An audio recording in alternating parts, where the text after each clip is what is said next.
मैंने भी अपने बचपन में सपना देखा था, बहुत बड़ा सपना। वहाँ से मैंने अपनी पढ़ाई को ड्रॉप कर दिया। तो ये बहुत ही कॉमन क्वेश्चन होता है सारे लड़कों से कि आजकल क्या कर रहे हो और क्या चल रहा है आजकल। अब ये जवाब देने में मुझे बहुत शर्म आती थी। इन सारे इमोशंस, सारे फाइटिंग, सारे चैलेंजेस के बीच में ना एक ऐसा चीज़ था जिसे मैंने कभी नहीं छोड़ा। तो जिसको जिसको भी मैंने ये आइडिया शेयर किया वो लोग खूब हंसे कि हम लोग क्या करते हैं एक्चुअली गलती, कि हम लोग हमेशा लाइफ में ना इन चीज़ों के पीछे भागते हैं कि कैसे पैसा कमाया जाए।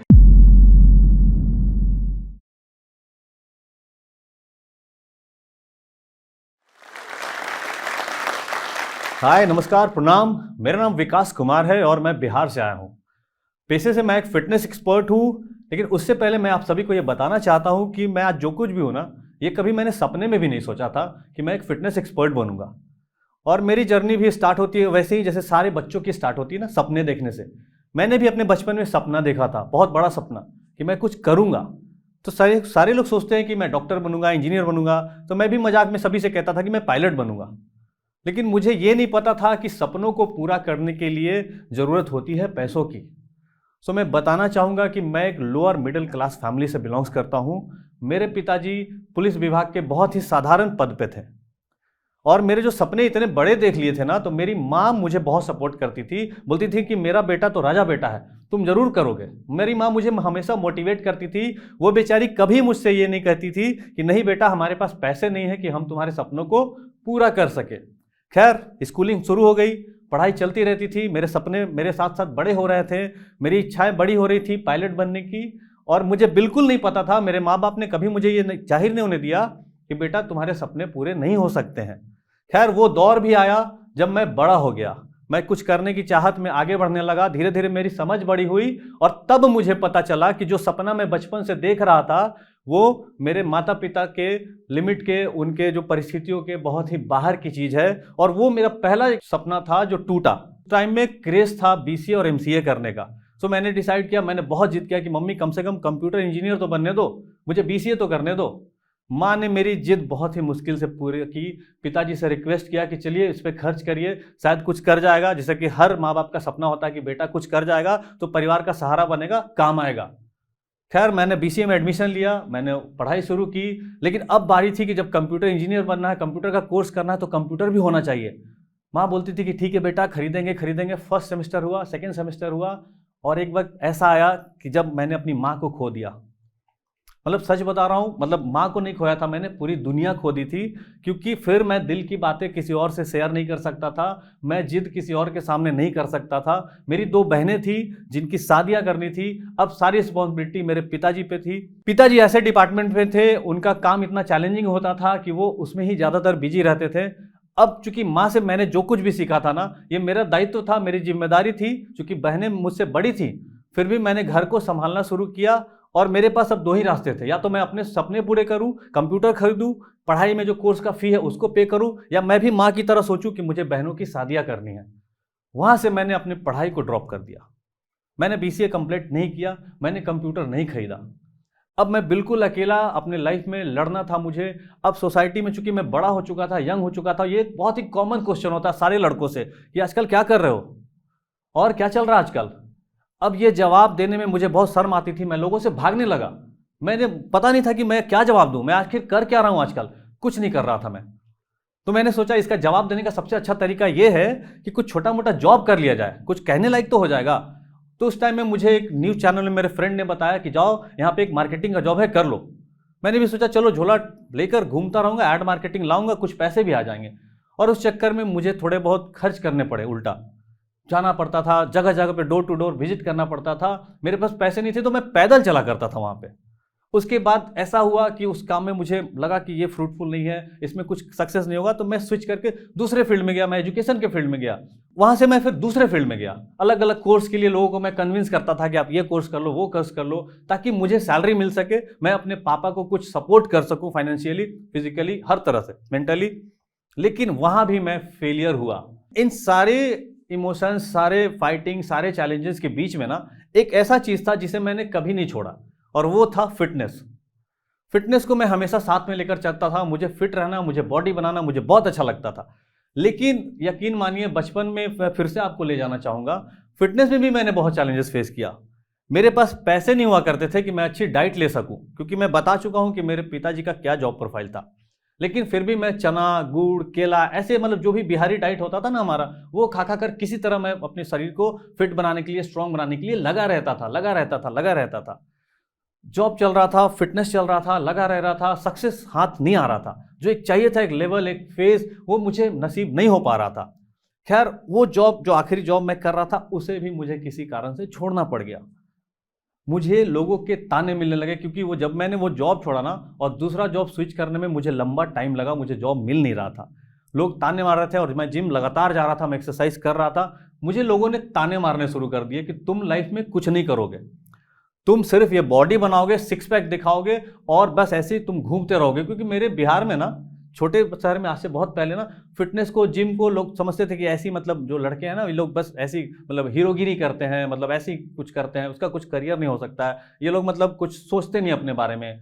लेकिन सच्चाई कुछ और ही थी। मैं बहुत सोचता था अपने बारे में, कुछ कर नहीं पा रहा था। और वो एक पल था ना, जब मैं फिटनेस के लिए सुन रहा था, लोग बोल रहे थे कि फिटनेस फिटनेस कुछ नहीं है, बेकार है, ऐसा वैसा। तो मुझे लगा कि आखिर ऐसा क्या करूं कि मैं इस फील्ड में लोगों को बताऊं कि नहीं, ये डिफरेंट है, इसका भी फायदा हो सकता है। मैंने एक फ्रेंड से बोला कि यार सुनो, मैं सोच रहा हूं मैं फिटनेस गुरु बन जाऊं। पहले वो भी हंसा मुझ पे और बोला, फिटनेस गुरु क्या बकवास कर रहा है तुम।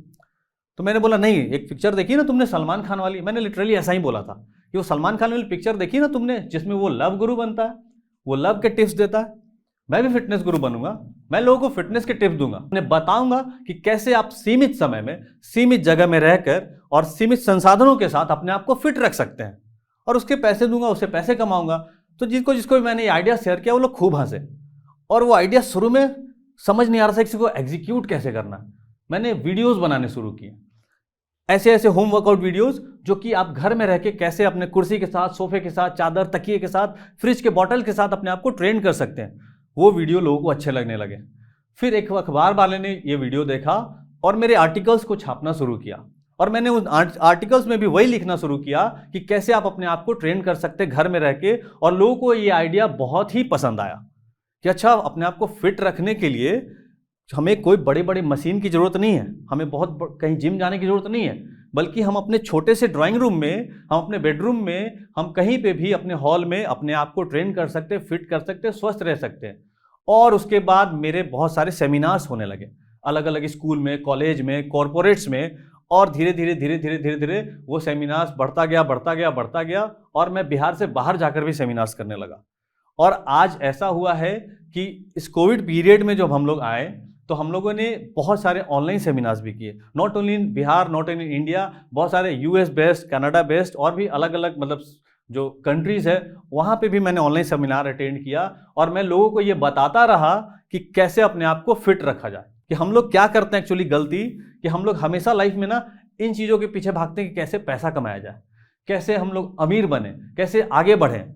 और हम लोग हमेशा एक माइंडसेट रहता है हमारा कि हम लोग कैसे अपने बैकअप एक रखें कि जब भी बीमारी हो जाए, कुछ इमरजेंसी हो जाए, तो 5-10 लाख रुपया बचा के रखना चाहिए। हम में से कम 90% लोग ऐसे होंगे ना, जो इस बात के लिए नहीं सोचते हैं कि कैसे 10-20 हज़ार रुपया खर्च किया जाए और हमेशा फिट रहा जाए, ताकि बीमारी हो ही ना। तो मैंने अभी लाइफ में जो अभी करंट मेरा सिचुएशन चल रहा है, जो मेरा काम चल रहा है ना, एक मकसद रखा है मैंने। और वो मेरा मकसद ये है कि मैं पूरे भारत में ये चाहता हूं, एक एक भारतीय के दिल में ये बसाना चाहता हूं कि फिटनेस कितना इंपॉर्टेंस है। और मेरा ये मकसद है कि लोग जो अभी 5 लाख 10 लाख रुपया बैकअप में रखते हैं ना, कि उन्हें बीमारी ना हो जाए, कुछ इमरजेंसी ना आ जाए, तो हॉस्पिटल वाले को देना होगा, डॉक्टर वालों को देना होगा, उसके बदले वो 10,000 20,000 इसलिए रखे कि अपने फिटनेस के ऊपर खर्च करें, और कभी उन्हें वो 10 लाख 5 लाख खर्च करने की जरूरत ही ना पड़े। और जिस दिन फिटनेस प्रायोरिटी हो जाएगी ना, क्यों ये प्रायोरिटी मैं इसलिए बोल रहा हूं ना, कि अभी भी ना फिटनेस हमारी प्रायोरिटी नहीं है। हम क्या करते हैं ना, कि जब हमारी शादी होने वाली होती है, तो 3 महीने पहले हम जिम जाते हैं। हमें डॉक्टर बोल देता है ना कि अरे आपका डायबिटिक, आपका वो ब्लड प्रेशर तो अभी बॉर्डर लाइन पे आ गया है। तो जब हमें डर होता है, तब हम जाते हैं जिम ज्वाइन करने। हमारे घुटने में, हमारे बैक में जब दर्द होता है ना, तब हम जाते हैं ट्रेनर के पास कि मुझे बचा लो। ऐसा टेम्पोररी गोल होता है। जिस दिन ये प्रायोरिटी हो जाएगी ना, और जिस दिन ये परमानेंट गोल हो जाएगा, मैं समझूंगा कि मैं अपने मकसद में कामयाब हो गया हूं। क्योंकि आप जो स्टॉक्स देख रहे हैं, जाहिर सी बात है कि आप अपनी जिंदगी में आगे बढ़ना चाहते हैं। ये जाहिर सी बात है कि आप अपनी ज़िंदगी को सीरियसली लेते हैं, आप वो सारे स्किल्स एक्वायर करना चाहते हैं जिससे आप ज़िंदगी में तरक्की कर सकें, लोगों से आगे बढ़ पाएं। और अगर ये सच है तो जोश टॉक्स का ही एक ऐप है जोश स्किल्स, जहां एग्जैक्टली इसी चीज़ को करने के लिए बहुत ही खूबसूरत बहुत सारे कोर्सेज बनाए गए हैं। कोर्सेज जो लाखों स्टूडेंट्स ऑलरेडी ले चुके हैं। ये कोर्सेज स्पेसिफिकली सिर्फ एजुकेशनल नहीं है जहां आप Excel skills, PowerPoint skills और ये सब सीख सकते हैं, बल्कि लाइफ स्किल्स भी हैं जहां आप पब्लिक स्पीकर कैसे बना जाए वो सीख सकते हैं, आप कॉन्फिडेंस कैसे एक्वायर कर सकते हैं वो सीख सकते हैं, आप हेजिटेशन के बिना कैसे बोलें वो सीख सकते हैं, आप अपनी पर्सनालिटी कैसे डेवलप कर सकते हैं वो सीख सकते हैं। हर एक कोर्स में डेली क्विजेज हैं, एक्सरसाइजेज हैं, एक बहुत ही खूबसूरत कम्युनिटी है जो आपको सपोर्ट करेगी, आपको इनकरेज करेगी। तो अगर आपको ये टॉक पसंद आया हो, जोश टॉक्स जो करता है वो पसंद है, तो आपको जोश स्किल्स भी बहुत बहुत ही फायदेमंद लगेगा। आज ही डाउनलोड करें जोश स्किल्स का ऐप और उनके कोर्सेज एक्सप्लोर करके अपनी जिंदगी को आगे बढ़ाएं। जोश टॉक्स अब स्पॉटिफाई एक्सक्लूसिव पॉडकास्ट है, जिसके साथ जोश टॉक्स की सभी कहानियां ऑडियो फॉर्मेट में अपलोड होंगी केवल स्पॉटिफाई पर। और हाँ, अगर आपको ये वीडियो अच्छी लगी तो आप जोश टॉक्स पॉडकास्ट को फॉलो कर सकते हैं और सुन सकते हैं ऐसी कई प्रेरणादायक कहानियां सिर्फ स्पॉटिफाई पर।